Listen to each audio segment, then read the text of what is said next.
NDIS and Feros Care logo. Title: Stigma Doesn't Live Here. Stories of Mental Health Resilience. My name is Burju. I am autistic. I also have generalized anxiety disorder and depression, and I enjoy being a wife and a worker.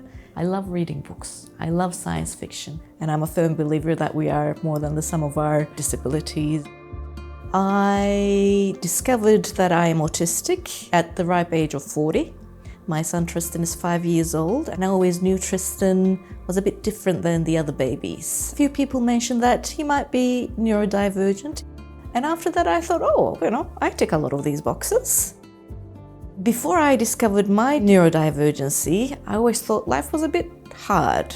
This feels a bit too much. A lot of the advice in anxiety and depression for neurotypicals is that you push through. If you are afraid of something, you just push through and do it. That doesn't work for neurodivergent people, and we end up getting in burnout.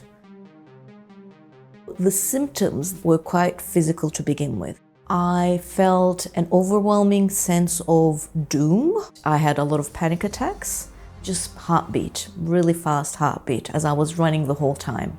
My body just wanted to run. I kept pushing through. My body was trying to tell me, oh, you're going too far, you're going too far. But I kept telling my body and my brain, no, we're going to push through this. My sensory triggers is bright lights, noise. I call driving a sensory nightmare.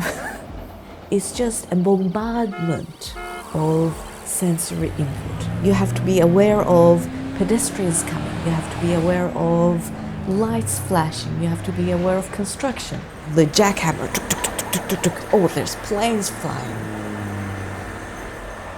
And at some point, both my brain and body went, nope, we just cannot do this. And it's like a shutdown. And at some point, I couldn't breathe. So I was going, what is this? Am I having a heart attack?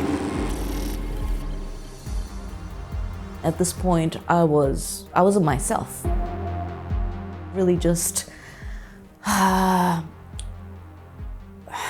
your body lets go of itself. I felt this enormous sense of guilt and shame. I felt like I let my team down at work. I felt like I let my husband down, my children down. I didn't know what was happening. It didn't still compute with me until I went to see my GP and my psychiatrist, and they said, yeah, that's panic disorder and the autistic burnout. My psychologist actually showed me a picture of a breakdown burnout, and she said, Burju, this is going to be a constant thing in your life.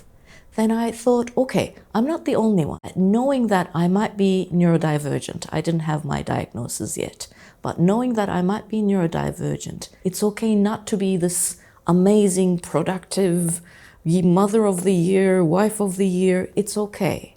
So once I knew I wasn't the only one, and once I knew this was the lowest point, I could see, okay, there is actually a peak. Burju is in an autumn garden with lots of trees. She opens her eyes and smiles, enjoying being in nature.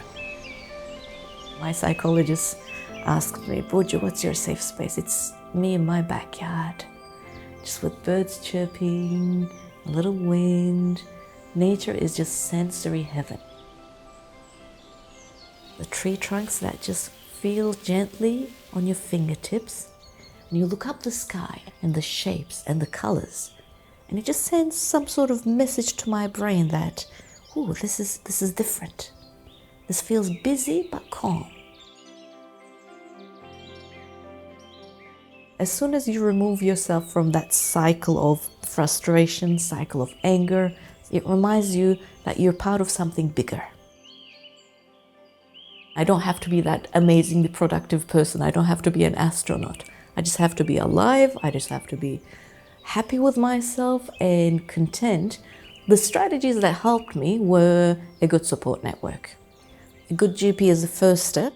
Since my breakdown, I've also been through the NDIS journey, and Feros has been incredible in connecting me to services in the community, but also getting my foot in the NDIS door. You are the accountable and responsible person for your own life. But you can still ask for help. You can still ask for someone to advocate on your behalf. I think a great start, and people have made a start on this, I'm not suggesting we haven't, but a great start is to keep talking about it and normalize it, to accept that we're all human beings. We all have different challenges. Mental health issues are public health issues. That can't happen without organizations pushing for change. There is light at the end of the tunnel. And this is not a one-off. I am probably going to have more panic attacks, more breakdowns, and more burnouts, and that's okay. I exist because of my curiosity. I want to see what tomorrow holds. I want to see how my babies are going to grow. I am who I am, and I love myself as I am, and what's that word I'm looking for? Give me a second. Self-compassion. Burju is still in the garden. She is walking away, looking up at the trees. On screen. If you or a loved one are experiencing mental illness or distress, please reach out to one of the below organisations in Australia. Lifeline 13 11 14, Beyond Blue 1300 224 636, 13 Yarn 139 276. Share the stories and spread the message that stigma doesn't live here. feroscare.com.au/hope.